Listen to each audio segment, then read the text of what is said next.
በደቡብ አፍሪካ ኢትዮጵያኖች ላይ የተደረገ ያለው ልብ ይሰብራል።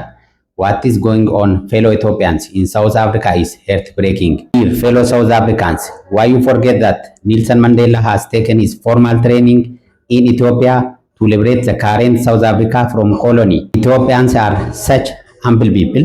They will never involve in criminal activities. They work with rules and regulation of South Africa.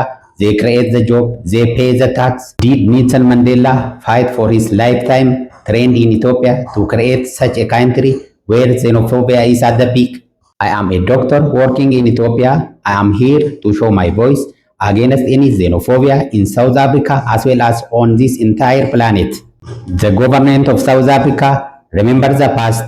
Please try to control the current situations before it go beyond control. The planet is wide and we can live together, we can work together, we can grow together. All of you watching this video, please be a voice for voiceless Ethiopians in South Africa. እባካችሁ ይሄ በጣም ልብ የሚሰብር ነውና ሁላችሁም እዚህ ኮሜንት ስር ስቶፕ ዜኖፎቢያ ብላችሁ ኮሜንት አድርጉ። ይሄን ቪዲዮ ሼር እና ሪፖስት በማድረግ ሁሉም ጋር አደርሱት። ለሁሉም ድምጽ እንሁን። ዶክተር አበሳ ነኝ ከጅማ።